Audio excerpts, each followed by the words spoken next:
Hi guys, and welcome back to another DrAce video, and today we're going to be playing MotoGP 22, and it's now time for round 4 of our championship. It's time for the circuit of the Americas, and unfortunately, it is wet. So here we are then guys, starting on the front row. We'll be waiting for the red lights to disappear, and away we go. So if you haven't seen the other videos, I am only using power setting 1 for this career mode, simply because the AI just aren't strong enough when we use a higher power setting. So up on the inside of Fabio Quartararo, it was a great move to claim the first position, and now it's our time to try and shine here in the very sodden conditions of the circuit of the Americas. Now, regarding the wet weather, I don't mind the wet and I don't really fare too bad, but I'm a little bit concerned when it comes to power setting 1. Because when I originally started playing MotoGP 22 and it was wet, I did consider using the lower power settings, thinking that would be the better decision, as Fabio Quartararo launches up on the inside for turn 7 and takes over at the front. He certainly didn't like my move going into the first corner, and he waited till turn 7 to retaliate, so the Yamaha now leads. But we are going to struggle when it comes down to the absolutely massive straight here in the Circuit of the Americas. I'm trying to sneak back up the inside, I can't get the bike stopped. We are going to use Fabio Quartararo as somewhat of a battering ram to slow the Honda down, and there is the acceleration difference with a rider that is using power setting 3 to us with power setting 1. And see Pecco Bagnaia to the left hand side of your screen there, absolutely dashing past, and the same can be said for Enea Bastianini as well, but firm on the anchors. We might be able to get this stopped going into the left hand side, bit of contact as we now slip into the left hand side for turn 12. Crashes already. I've just held my breath there because I was expecting something to happen from either behind or either in front of us, someone dropping the front or crashing into the 12th corner. It always seems to happen in this game, and I certainly expected it to happen to us right then. Oh, a massive amount of contact then. Bloody hell, Franco Morbidelli, Fabio's teammate, out of nowhere has given us a big clattering up onto the rear of the Honda there and sent us flying into the left-hander. That was very, very scary, but it's alright, we're still on board the motorcycle, but I'm struggling to keep with the pace of Quartararo. He seems to have it pretty nicely so far. Morbidelli clearly found something in his Yamaha and he wants to get involved with Pecco ahead of him and even his teammate Fabio Quartararo. So Morbidelli's compatriot ahead of me. I'm going to try and chase Bagnaia down, but you can see the difficulties with power setting 1. It's really obvious here in the wet conditions. Maybe worth considering power setting 2 for the wet and power setting 1 for the dry only, but we'll see how it goes for now.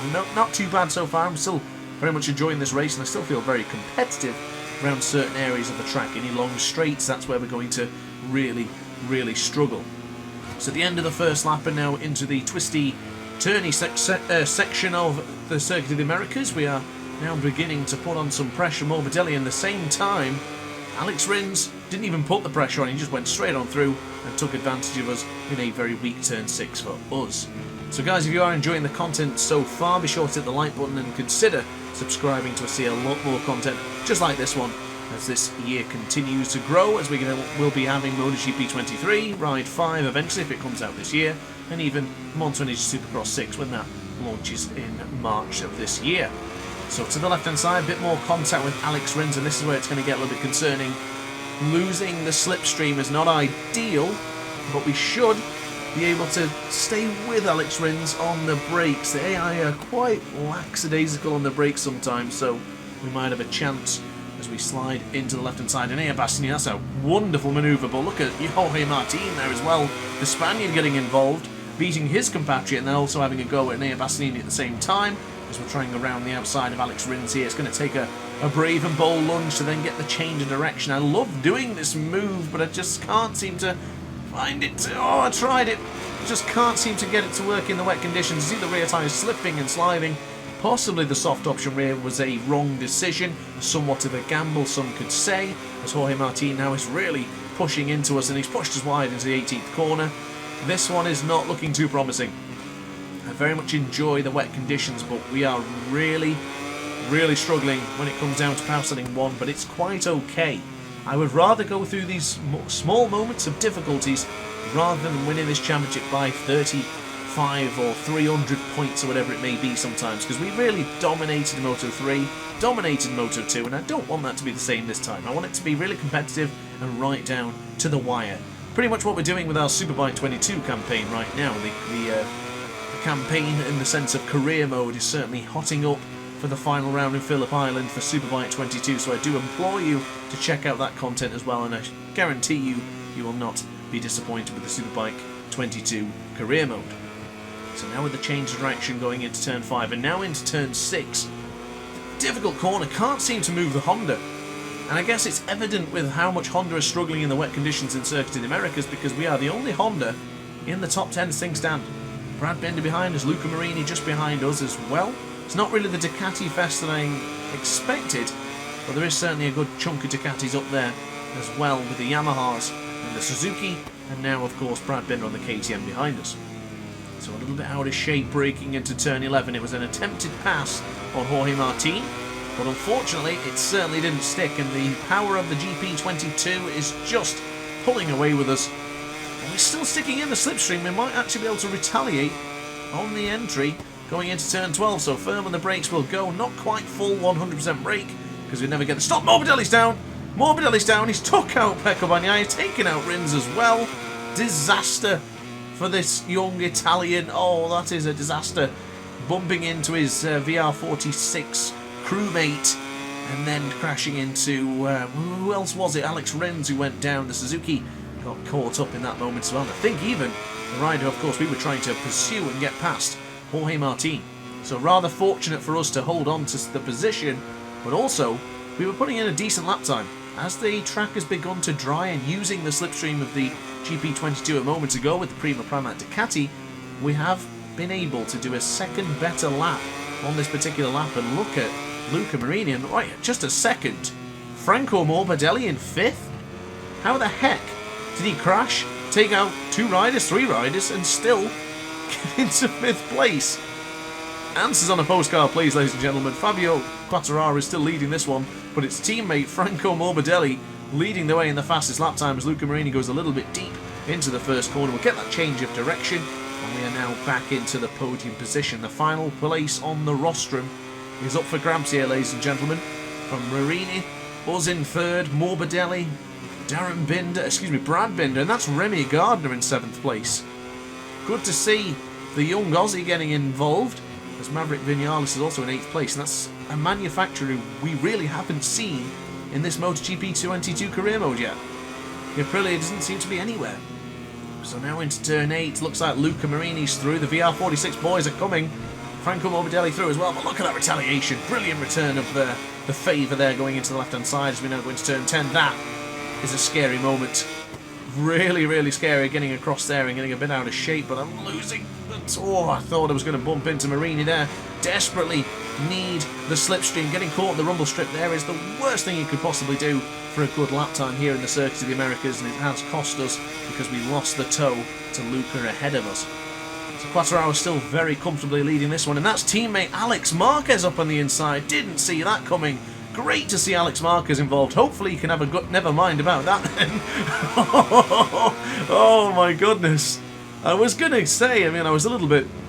We're not really that pleased that Alex Marquez got ahead of us. I'm trying to lead the charge for Honda, but I wasn't expecting him to go up on the inside and then just bin it immediately as Franco Morbidelli. My goodness, what's got into him into this video today? There's Remy Gardner into 6th position. Amazing ride from the Aussie. As we now go into the slipstream of Maverick Vinales, Remy Gardner is all over me.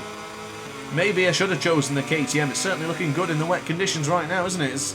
It will go into the left-hand side, pushing back against the Australian Remy Gardner, the former Moto 2 world champion.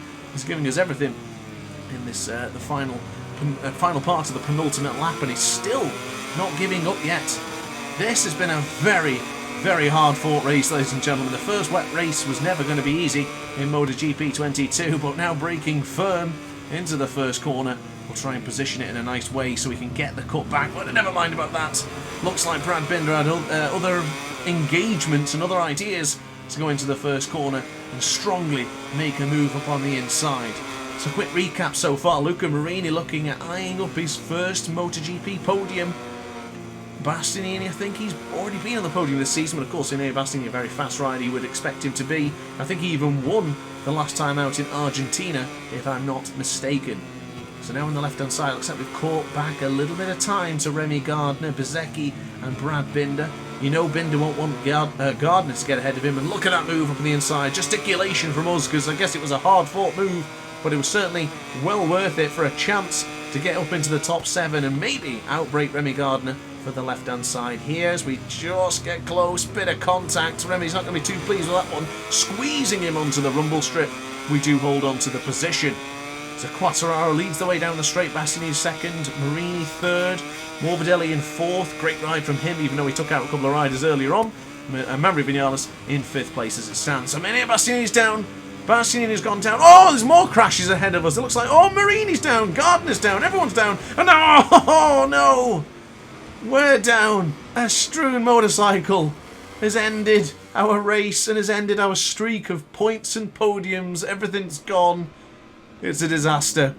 Not quite the finish we wanted. I was really hoping to stay in the top 5 there, but unfortunately, it's curtains for us. That's it then. So what a weird podium and weird top 10. I certainly didn't expect that. Quartararo wins, Vinales second, and Luca Marini takes 3rd place. And Darren Binder into the top 10. Great job from him and teammate Takaaki Nakagami. Championship standings are thus. Fabio Quartararo leads by 17 points, and we're in 3rd, just 23 points behind. So certainly still in it, but not really the result we wanted in this particular Grand Prix.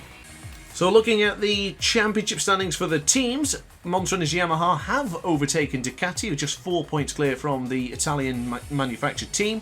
And then of course Gresini Racing in 3rd, 16 points behind. So finally we will finish up with the Constructors' Championship. Of course Ducati are still leading the way, still very, very strong and competitive, and with so many Ducatis on the grid you should really expect it. But it's 14 points clear from Yamaha, 29 clear from Honda, and that will conclude today's video. So guys, I do hope you enjoyed. A bit of a strange one this one, but very, very enjoyable. So I hope you guys enjoyed. If you did, let me know in the comments section down below. If you really enjoyed, consider becoming a member and be sure to subscribe to the channel. Thanks for watching, and ciao for now. Oh hi, didn't quite see you there. Good to see you're still here. If this video didn't quite sate your appetite, then why not watch some more DrAce content by clicking the video shown on screen now. Furthermore, if you would like to follow me on social media, you can do so now with the links down in the description. Consider subscribing so you don't miss a single DrAce video.